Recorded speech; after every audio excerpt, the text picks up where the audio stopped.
Hello नमस्ते, फिर से और एक बार स्वागत करता हूँ इस नई वीडियो पर। आज मैं इस वीडियो के जरिए आपको टेक महिंद्रा कंपनी के बारे में बताएंगे, इसके फंडामेंटल एनालिसिस करेंगे। जो सारे इन्वेस्टर 2024 में इस कंपनी पर निवेश करने जा रहे हैं उन लोगों के लिए वीडियो बहुत काम की होने वाली है। अगर किसी कंपनी फंडामेंटल स्ट्रॉन्ग है, उसका रियल बिजनेस अगर अच्छा है, तो लगातार उसका जो स्टॉक प्राइस है, उस कंपनी का stock price year after year grow करता रहेगा, ऊपर जाता रहेगा, प्राइस इंक्रीज होता रहेगा। तो सबसे पहले आपको ये ध्यान रखना है, लॉन्ग टर्म निवेश से पहले आपका उसका रियल बिजनेस देख लेनी चाहिए। तो चलिए हम लोग टेक महिंद्रा का रियल बिजनेस और उसका फंडामेंटल पैरामीटर्स को चेक कर लेते हैं। इसके लिए हम लोग चले जाएंगे स्क्रीन पर। यहाँ पर आप देख सकते हैं टेक महिंद्रा लिमिटेड का जो करंट प्राइस अभी चल रहा है वो है 1525 रुपीज़। इस लेवल पे करंट लेवल ट्रेड कर रहा है। तो चलिए आप इसका रियल बिजनेस एक बार देख लेते हैं, इसका फंडामेंटल जो इंपॉर्टेंट पैरामीटर्स है इसको चेक कर लेते हैं। इसके लिए हम लोग चले जाएंगे स्कीनर.इन साइट पर। यहाँ पर आप देख सकते हैं टेक महिंद्रा का जो मार्केट कैपिटलाइजेशन है वो है 1,49,750 करोड़। इस कंपनी का जो पी रेशियो है, प्राइस वार्निंग रेशियो, वो है 59.5। ये बहुत ज़्यादा है और बहुत ज़्यादा होना खराब माना जाते हैं, क्योंकि किसी कंपनी का पी रेशियो अगर 12 से 20 के आसपास होते हैं तो उस पर निवेश करना अच्छा समय माना जाता है। पी रेशियो का मतलब होता है किसी कंपनी पे आप ₹1 लाभ पाने के लिए कितने रुपए डाल रहे हैं, कितना पैसा लगा रहे हैं। यहाँ पर ये जो टेक महिंद्रा कंपनी है, यहाँ पर ₹1 लाभ पाने के लिए आपको 59 रुपीज़ आपको डालना पड़ रहा है, देना पड़ रहा है। ₹1 पाने के लिए कितना ज़्यादा पैसा आपको यहाँ पर लग रहा है। तो इसका पी रेशियो देखकर ये लग रहा है इसका स्टॉक प्राइस अभी ओवर वैल्यू जोन पे अभी है, ओवर प्राइस है अभी। इस कंपनी का जो बुक वैल्यू है वो है 273 रुपीज़। ये बहुत ही कम है करंट प्राइस से। बुक वैल्यू जितना ज़्यादा होता है करंट प्राइस से करीब करीब से ज़्यादा होता है तो अच्छा माना जाते हैं एक कंपनी के लिए, लेकिन यहाँ पर बुक वैल्यू बहुत ही कम है करंट प्राइस से। ये कंपनी जो है अपने निवेशकों को हर साल 2.58% के हिसाब से डिविडेंड प्रदान करता है। ये बहुत अच्छी बात है, बहुत अच्छा खासा मुनाफा अपने निवेशकों को हर साल देता है ये कंपनी। इस कंपनी का जो ROCE है, रिटर्न ऑन कैपिटल एम्प्लॉयड, वो है 11.9। ये बहुत कम है। किसी कंपनी का ROCE मिनिमम 20% होनी चाहिए। 20% कम होता है तो उसको खराब माना जाते हैं। ROCE का मतलब होता है किसी कंपनी के पास जितना कैपिटल है, टोटल जो कैपिटल है, उसको इस्तेमाल करके, उसको यूज़ करके कितना अच्छा खासा पैसा जनरेट कर पा रहे हैं, कितना अच्छा खासा रिटर्न ले आ रहे हैं। लेकिन यहाँ पर ये कंपनी अपनी कैपिटल को यूज़ करके उतना खास पैसा जनरेट कर नहीं पा रहा है। ओनली 11.9% जनरेट कर पा रहे हैं। ये बहुत ही कम है एक कंपनी के लिए। एक कंपनी का जो ROE है, रिटर्न ऑन इक्विटी, ये भी 8.63 है। ये भी कम है। ROE भी किसी कंपनी का मिनिमम 20% होनी चाहिए, लेकिन यहाँ पर बहुत ही कम है। ROE का मतलब होता है कि किसी कंपनी के पास जितना इन्वेस्टर का पैसा है, जितना निवेशकों का पैसा है, इक्विटी कैपिटल है, उसके यूज़ करके कितना अच्छा खासा पैसा जनरेट कर रहा है व कितना रिटर्न ले आ रहा है। लेकिन यहाँ पर यह कंपनी अपने निवेशकों का पैसा ठीक ढंग से यूज़ कर नहीं पा रहे हैं, उतना रिटर्न नहीं ले पा रहे हैं जितना इसका कैपिटल है, इक्विटी कैपिटल है। तो इसका ROCE और ROE देखकर ये लग रहा है ये कंपनी अपने टोटल कैपिटल को, अपनी इक्विटी कैपिटल को उतना खास यूज़ कर नहीं पा रहे हैं। कुछ तो दिक्कत यहाँ पर आ रहे हैं। हो सकता है इस सेक्टर का बाकी कंपनियों से कंपटीशन में ये कंपनी उतना खास कर नहीं पा रहे हैं, कंपटीशन में पीछे आ रहे हैं। ठीक है, कुछ तो बात है, आगे जाकर बात करेंगे। इस कंपनी का जो डेब्ट इक्विटी है वो है 0.1। ये बहुत ही कम है, ये बहुत अच्छा है। ये लगभग ही डेब्ट फ्री कंपनी है। किसी कंपनी का डेब्ट इक्विटी रेशियो अगर 1 से कम होता है तो उसको अच्छा माना जाते हैं, और 1 से ज़्यादा होते हैं तो रिस्की माना जाते हैं। 1 से ज़्यादा होने का मतलब ये होता है कि उस कंपनी के पास जितना इक्विटी कैपिटल है उससे कहीं ज़्यादा उसका डेब्ट है। और आप लोग जानते हैं जिस कंपनी के पास डेब्ट ज़्यादा होते हैं वो लोग परेशानी में आते हैं नियर फ्यूचर। तो यहाँ पर टेक महिंद्रा का जो डेब्ट है वो बहुत ही कम है, 0.5 से भी कम है, बहुत ही कम है। ये बहुत अच्छी बात है, लगभग डेब्ट फ्री कंपनी है। ये कंपनी का जो इंटरेस्ट कवरेज रेशियो है वो 11।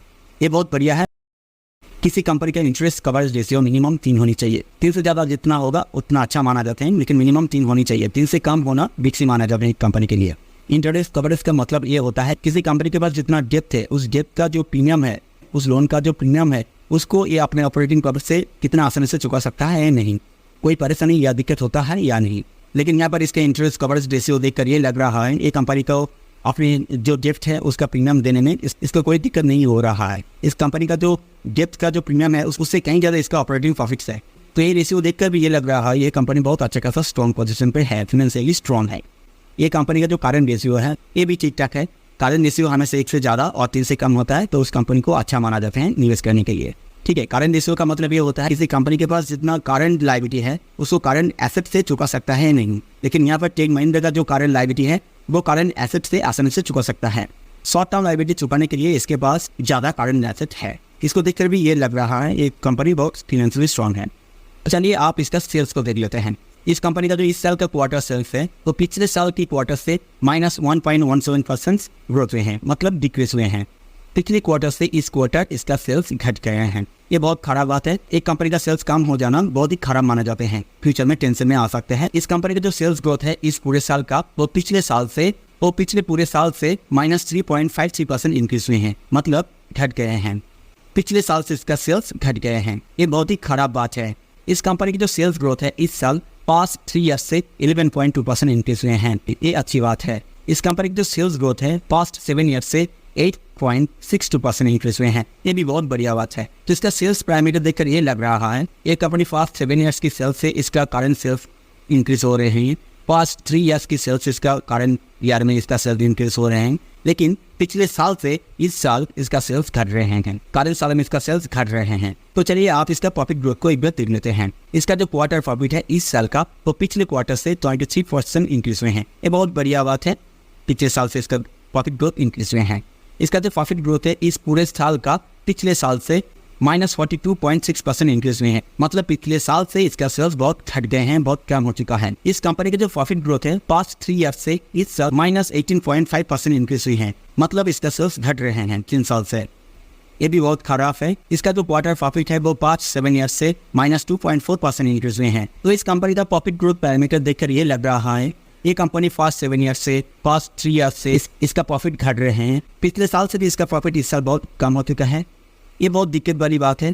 तो इसका सेल्स पैरामीटर और प्रॉफिट पैरामीटर देखकर ये लग रहा है 3 साल से 7 साल से इसका प्रॉफिट जो है घट रहे हैं, इसका सेल्स जो है घट रहे हैं। पिछले साल का जो प्रॉफिट था इस साल भी घट गए हैं, ये बहुत दिक्कत वाली बात है। कुछ तो परेशानी हो रहा है।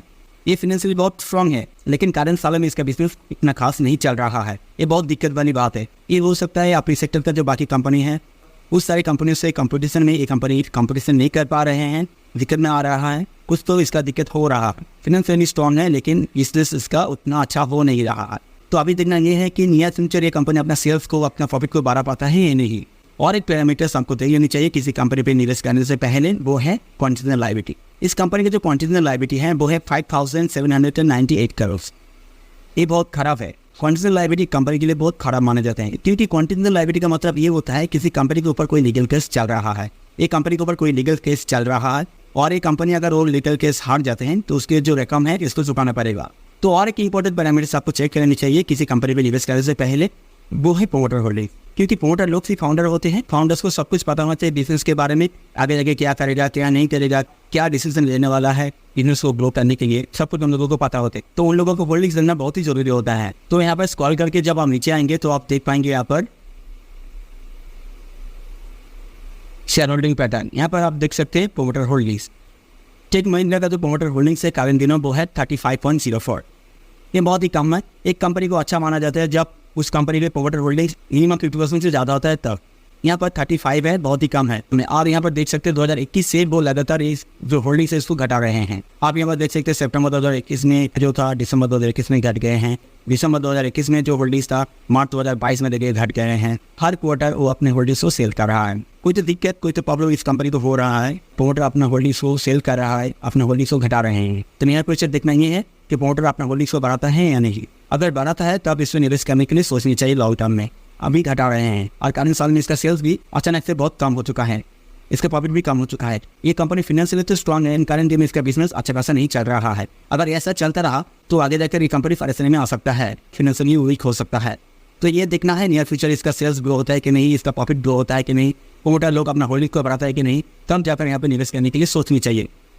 एक कंपनी जो है लगभग डेट फ्री कंपनी है, इसके पास कैपिटल भी अच्छा खासा है, ये डिविडेंड भी अच्छा खासा देता है निवेशकों को, लेकिन इसका जो कैपिटल का जो यूज़ है वो ठीक से नहीं हो रहा है, ठीक रिटर्न जनरेट कर नहीं पा रहा है, ROC और ROE कर ये लग रहा है।